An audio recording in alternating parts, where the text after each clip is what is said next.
David Protein Bars. What if I told you that the most hyped protein bar on the planet, the one that is wrapped in gold like it was hand delivered by Willy Wonka's jacked older brother, might have almost twice the calories printed on the label?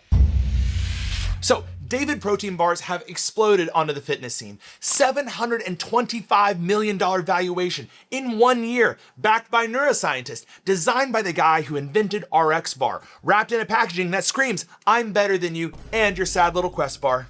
But here's the thing, a class action lawsuit now claims that these bars contain up to 83% more calories and 400% more fat than what's on the label. That's not a rounding error. That's a whole second shittier protein bar hiding inside your already overpriced protein bar. So today, we're gonna break this whole thing down. What's actually in these bars? What's the science behind their secret ingredient? The lawsuit, the Peter Attia of it all, and whether or not any of this actually matters for your gains. But first, and I am genuinely curious here, have you ever found a protein bar that doesn't taste like wet cardboard mixed with broken dreams? What is your go-to protein snack? Drop it in the comments because I want to know. And stick around to the end because I am going to tell you my official board-certified doctor-y opinion on the single best protein snack I've ever had and that I use every single day. And it's not what you think. Let's get into it. Now, to understand David, we have to understand the guy who built it, Peter Rahal. The man looked at protein bars and said, "I can do better." He proved it, cashed a $600 million check from Kellogg's, and then said, "Actually, I can do it better again." Rahal grew up in Glen Ellen, Illinois. Shout out to my fellow flyover state broskies. He's been open about having severe dyslexia, which went undiagnosed until he was 22. He spent most of his academic career feeling like the system wasn't built for him, and he shared this in interviews. And honestly, it really wasn't. But that same wiring that made traditional schooling miserable for him gave him something else. And this was an ability to look at an entire industry, see what everybody else was missing, and try to build something completely different. So in 2012, he and his co-founder, Jared Smith, launched RXBAR out of his parents' kitchen with 10 grand. The pitch was dead simple. A protein bar with actual readable ingredients printed right on the front of the wrapper. No BS. And that was the actual tagline. And it worked. 5 years later, Kellogg acquired RXBAR for $600 million. Rahal's cut, roughly $300 million. He was still in his 20s. When I was in my 20s, I was still stuck in med school and residency questioning my life decisions, as opposed to now in my late 30s making YouTube videos doing the exact same thing. So what does a late 20s multimillionaire who's obsessed with protein bars do next? Well, in Rahal's case, he starts a venture capital firm called Latani Ventures. He invests in consumer brands, he bides his time, and in 2023, alongside co-founder Zach Rannon, he launches a new company, Linus Technologies, and a new brand called David. David is actually named after Michelangelo's David, symbolizing the pursuit of anatomical perfection, because of course it is.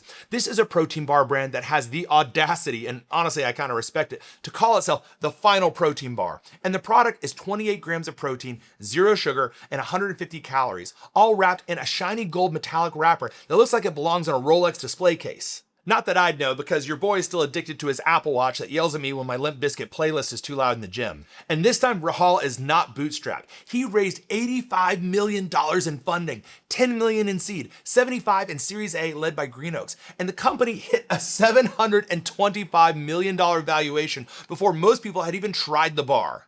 That's like a girl calling you her soulmate before you've even been on a first date. Now, building a protein bar is one thing, but convincing the wellness world that your bar is the bar, that takes credibility. And Rahal went straight to the top. He recruited Dr. Peter Attia.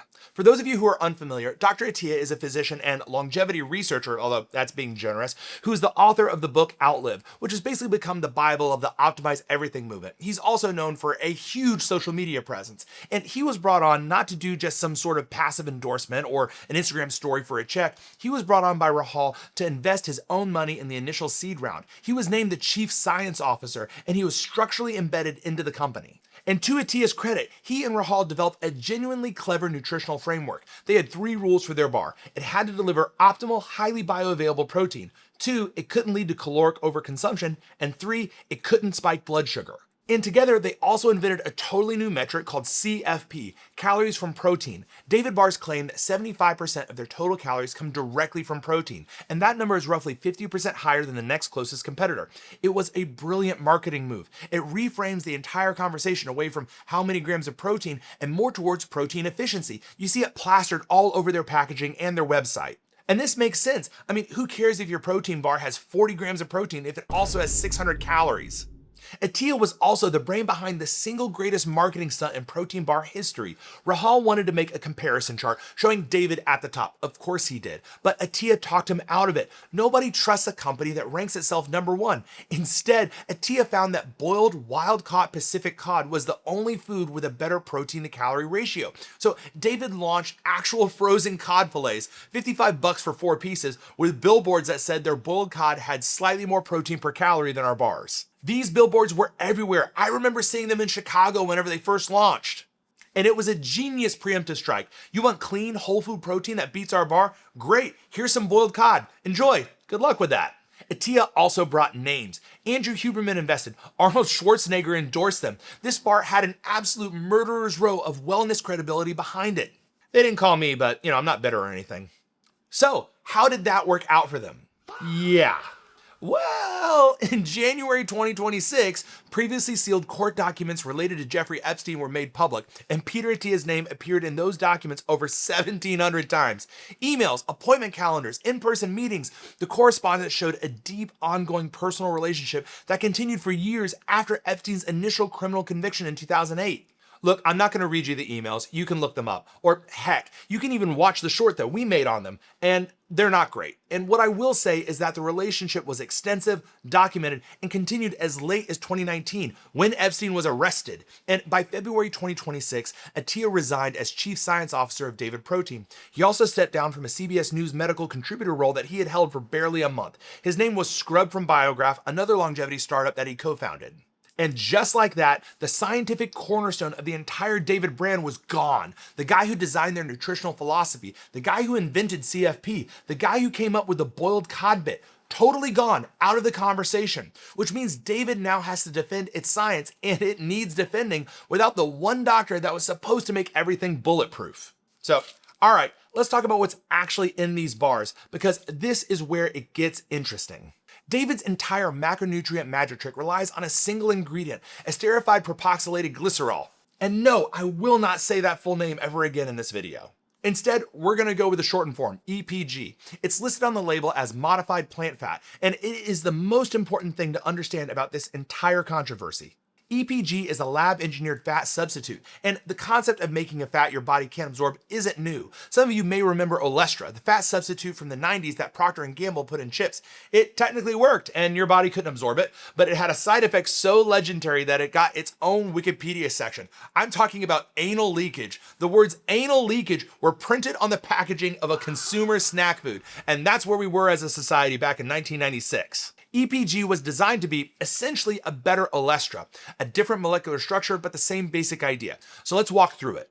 Normal dietary fat, a triglyceride, is a glycerol backbone with 3 fatty acid chains attached directly to it. Your pancreas makes an enzyme called pancreatic lipase, which then clips these fatty acid chains off the backbone, and that's how you can digest and absorb fat. It's simple. EPG takes that same starting material, usually canola oil, and runs it through a 3-step process.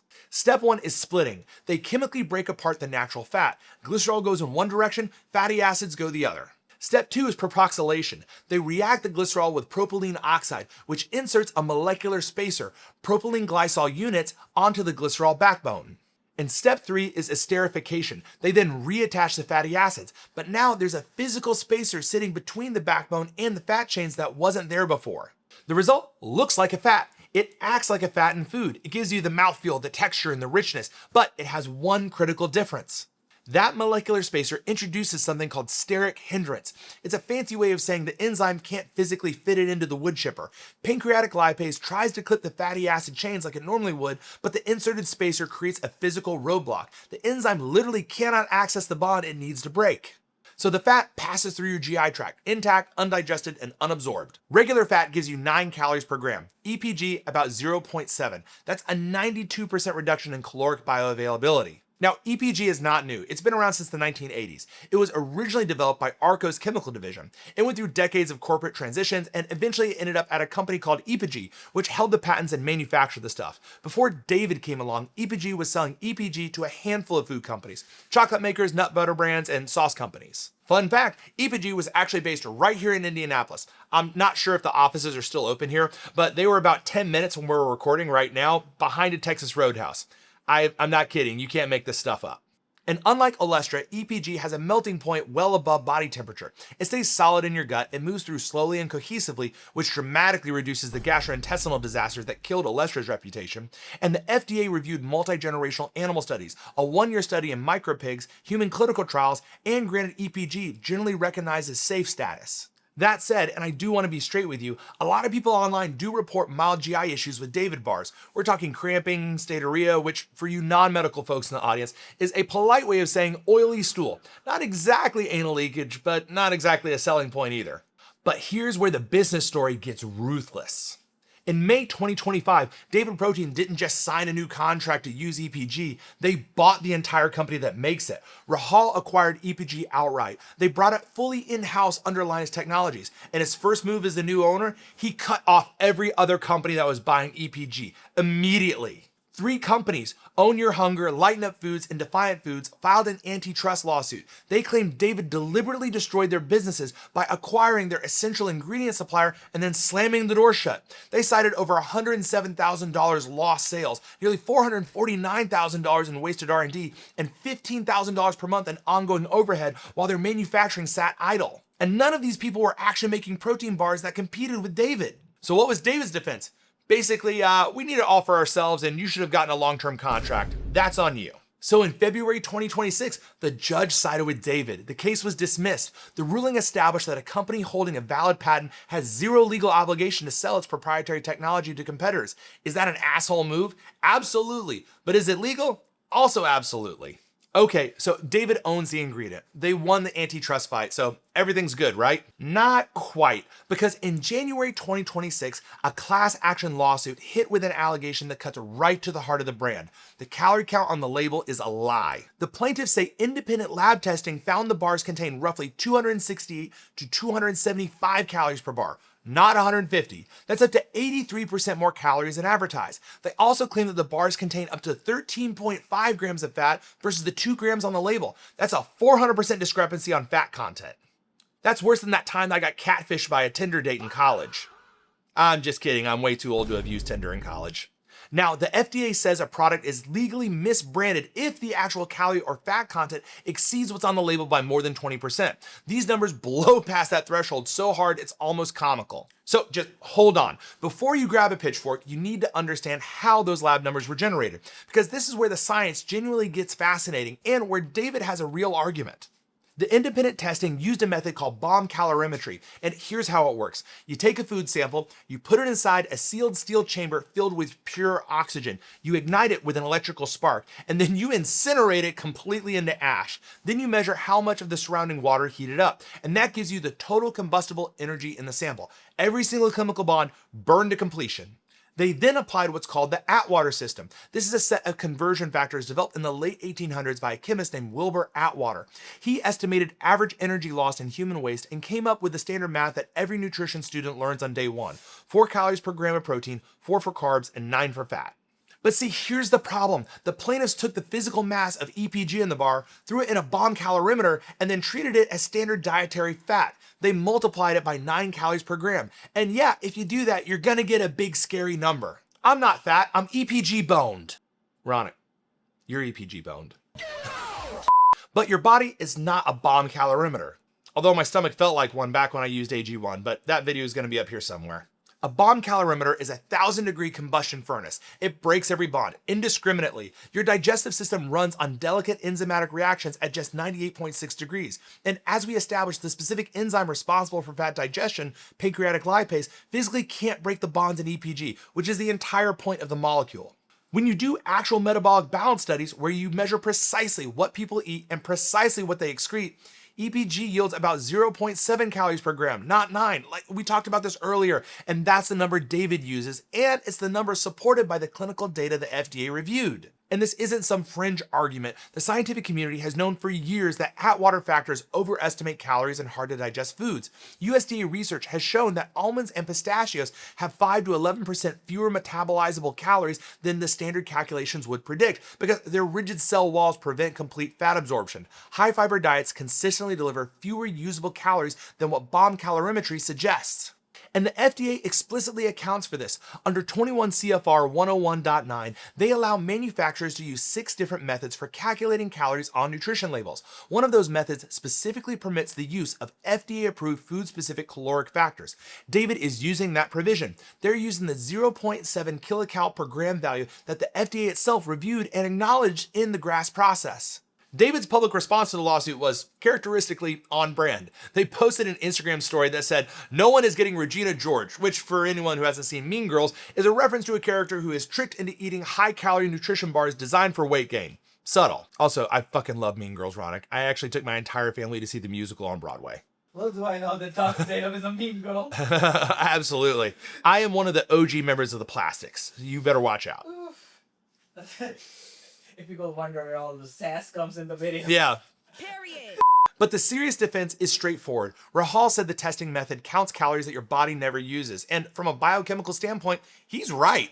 The bomb calorimeter gives you the physics answer. The metabolic balance study gives you the biology answer. What you eat and what energy you get from that is different than if you just toss this bar into a fire. And when it comes to what your body actually does with the food, biology is going to win. Now, am I saying David is completely in the clear? No, I'm not a lawyer. Heck, some people would say I'm barely a doctor. Shout out Mike Israetel. There is a legitimate consumer transparency argument here. Most people don't know what EPG is. They don't understand steric hindrance. They see a label that says 150 calories and they take it at face value. So when a lab test says 270, that gap creates distrust, even if the science supports the lower number. But is the label technically fraudulent? And based on the regulatory framework and the existing clinical data, I don't think it is. The FDA's own guidelines permit exactly what David is doing. From a legal standpoint, that is. But really the question is, what do we think as consumers of David as an overpriced gold-wrapped protein bar? So anyways, enough science, enough lawsuits. The real question is, do these things actually taste any good?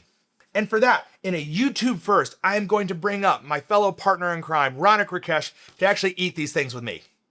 We are starting off with blueberry pie flavored bar. Like in a bar. Oh, God. I will say the initial appearance is interesting. So this is incredibly spongy and soft, which is pretty common for a lot of protein bars, but Kind of smells like it. yeah, it kind of smells like blueberry. Oh my God, bro. Oh, hell no. Tastes like regret. Maybe blueberry just isn't our thing. Let's move on to one of the other flavors. All right, we're gonna spice things up a little bit. I'm gonna give Ronick the fudge brownie flavor bar, while meanwhile, I'm gonna go hard on the peanut butter chocolate chunk flavored bar. Also, shout out to Steve Gentili at Indy City Barbell for donating these bars to us. Not that he knows that he donated these bars to us, but love you, buddy. Did you fucking tell him you were taking these? Stole that shit. That's what I do. All right, taste test number 2.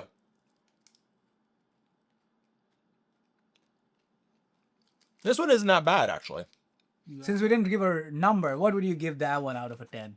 Oh, man. I mean, that's like a 3 out of 10. Like, I mean, if I was starving in the middle of a conflict zone, then yeah, I could shove it down, but Yeah. I don't think I would ever reach for that. Yeah, no, I'll agree on that rating. Yeah. I think like ultimately for a lot of people that are using protein bars, it kind of falls into like one of two categories. The first category is this better than starving? And that's a great option for people that are trying to lose weight, right? Yeah. Because you're super, super hungry. You want to put something into your body, but you want to make sure it's healthy. And the thing is that, okay, if I could eat this protein bar, okay, it can maybe hold me over and prevent me from making a bad choice later on. Yeah. And also, if you're not hungry enough to actually force that protein bar down your face, maybe you're not that hungry, you know? And then, but then the issue that I have, right, is the second category, which is where like I think a lot of us land, which is this a reasonable supplement for those of us that are trying to hit protein goals on a regular basis? Yeah. And bro, like I just don't see it. I know. See, I'm more of I use protein bars as a healthy snack or treat rather than going to buy a Snickers bar. Yeah. But I don't know if this feels like a treat. This feels more like a chore. Like I'm trying to hit my goal. Exactly, right? And like, okay, so if this is more of like a chore, then I mean, is $3 for like 28 grams and something that like honestly I'm having to shove into my mouth, like make up, because like I have no desire to finish this. No. Even though it's not a bad protein bar, like I just don't think it's a great option for people that are trying to hit a daily protein goal. Yeah. Yeah. 100%. Yeah. So, I mean, I don't know. Maybe it's the best way to describe it is it's the best version of an inherently flawed product category. Yeah. So, which, spoiler alert, we're going to get into later. All right, buddy. So I'll give credit where credit is due. If you're talking about a bar with these macros, the texture is actually pretty impressive. They're soft and chewy, and they've got a little bit of this fudgy quality. And this is something that I haven't seen in any other high protein bar. The chocolate flavors are solid. The cookie dough is good, but they don't have that super chalky protein powder aftertaste that makes you question your life choices. But is this something that I'm ever going to reach for if I have literally anything else in front of me? Probably not. So yeah, I can appreciate what the EPG is doing, but it still doesn't make this a compelling product for me personally. But that being said, let's look at the full ingredient panel. The protein system is milk protein isolate, collagen, whey protein concentrate, and egg white. That's actually a solid blend. You're actually getting a pretty complete amino acid profile with your BCAAs being covered. But I will tell you, again, collagen, relatively poor protein source for those of us that are trying to build lean muscle tissue. But that flavor system includes sucralose and acesulfame potassium, which is interesting for a brand that screams premium health optimization on every surface. Their website has pages that claim no artificial ingredients, while other pages where the actual nutrition label is listed with artificial sweeteners and flavors. That's an interesting choice. And now we have to talk about the elephant in the room, which is price. These bars retail for $39 for a 12-pack. That's $3.25 per bar, and it's not cheap. Now, it's not the most expensive bar out there, but you're paying for a premium. And largely, you're paying for that EPG technology and the taste profile that it can convey. So the question is, like, are these things any good? I mean, yeah, they're good. They're fine. But are they a $725 million valuation fine? That's a totally different question. But like I promised, here is where I give you my honest, unsponsored, nobody is paying me to say this take, which is one of the reasons we have yet to have a sponsor on this channel. Whoops. Comment down below for the algorithm and hit the like button, subscribe, because God knows we need some sponsors. We can't just keep stealing all of our props from Steve and Indy City Barbell, but you know, we'll do what we gotta do. The truth is, I don't really eat protein bars, like any of them. Remember that Gorilla Mind bar box from our steroid tier list video? Link is above. I still have 2 of these that are full. The truth is, carrying the title of the world's best protein bar is kind of like carrying the title of the world's least annoying Taylor Swift fan. Okay, you may be correct, but there's still serious room for improvement here. So instead, I drink these. Fairlife Nutrition Plan. 30 grams of protein, 150 calories, 2 grams of sugar, 2.5 grams of fat, lactose free, made from ultra filtered milk. And here's the kicker, no EPG, no modified plant fat, no engineered molecules designed to just trick your pancreatic lipase into giving up, just milk protein. Which also means no collagen that's adding to your total protein count but isn't adding to your gains. Just look at this comparison that I'm totally gonna force Ronick to make in post. Fairlife actually gives you more protein, 30 grams versus 28, the same labeled calories. And if you wanna play that CFP game that David invented, Fairlife's calories from protein ratio is actually higher, about 80% versus David's 75%. By their own metric, Fairlife wins. And the price? A 12-pack of Fairlife runs about $25 to $30 depending on where you shop. I get mine from Costco, but you can find them at Sam's Club, Walmart. They're everywhere. That's roughly $2 to $2.50 per shake. Compare that to $3.25 for one of David's bars. You're getting more protein, equivalent calories, a higher CFP, and you're paying $1 less per serving with none of the ingredient controversy. And just to prove it, to show how much easier these things are to drink to hit your protein goals compared to the David bars we were just trying to force down our mouths earlier, I'm gonna do a little demonstration. Ronick, time me.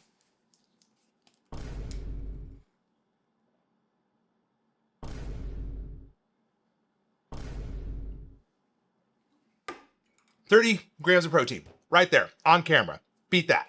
And you know what else? Nobody has filed a class action lawsuit alleging that a Fairlife shake secretly contains 270 calories. Because whether or not there's any validity to that, this is just simpler. There's no engineered fat substitute to argue about. The calories are the calories, and the protein is the protein. It's just milk. Plus, you don't have to worry about all the digestive upset that you could get with EPG. And look, I get it. A shake isn't a bar. You can't throw a Fairlife in your gym bag the same way. Although I've been known to do that. Bars have a convenience factor, and if the texture and portability matter to you, David may make a solid product. I'm not here to tell you it's poison, although it may be poison for your wallet, unless you can just steal some from your buddy who owns a gym. But if your primary goal is to just get protein into your body efficiently, cheaply, and without needing a PhD in lipid engineering to understand the nutrition label, the answer is Fairlife. It's not even close. I honestly keep like 3 crates of these things in the back of my truck. They are amazing. Ronick, that's how I knew I had made it as a doctor, when I wasn't BMW rich, but I was rich enough just to buy as much Fairlife as I want and use that to replace the jugs of protein I used to carry around. Oh. Fun fact, people who drive BMW are generally not rich. That is... You gotta look at the year make. If it's 25, like it's in the last 2 years, yeah, probably rich. Yeah. Anything older than 5 years? Bro, I drive a Toyota. I don't know what to tell you. That's a different world. Just for the people who know, I'll throw a photo of Alex's Toyota truck here. It is a very nice Toyota truck. Yeah. I do need to upgrade the wheels though. The tires are a little skinny. Gotta upgrade those. Audience, tell me what wheels to put on. Oh my God, I would love that. If you want to tell me what wheels I should put on my truck, by all means, leave that in the comments. So where does that leave us? David Protein is genuinely fascinating. A company that built a $725 million brand in just 1 year, survived an antitrust suit, lost its chief science officer to one of the most explosive scandals in wellness influencer history, and is now battling a class action lawsuit over the fundamental definition of a calorie. You can't make this stuff up. And as a science nerd, I am fascinated by EPG. The science behind it is real. The steric hindrance mechanism is established, and the FDA has reviewed the data and they've signed off on it. The bomb calorimetry argument is what it is, and in my medical opinion, it's just applying the wrong tool to measure the wrong thing. Your body doesn't incinerate food. Your enzymes do the work, and EPG was specifically designed so those enzymes can't do their job. But the broader issue is that most consumers have no idea what EPG is or how it works, and that's a real problem. When your entire brand depends on people trusting a number on a label, and a lab test says that that number may be off by 83%, you've got an education problem. And education problems in the food industry tend to erode trust faster than any lawsuit. And we can only hope that this lawsuit results in David releasing a bunch of Mean Girls worthy memes on Instagram, educating us on what EPG is and how it works. But as for me, I'll be over here with my Fairlife. 30 grams of protein, 150 calories, no lawsuits, no drama, just milk-ish. So if you learned something today, smash that like button. If you want more deep dives on things like this, hit the subscribe and turn on notifications. And seriously, drop your go-to protein snack in the comments. I may be looking for a new one. I seriously read every single comment, even the mean ones. I'll see you guys in the next one. Proceed accordingly.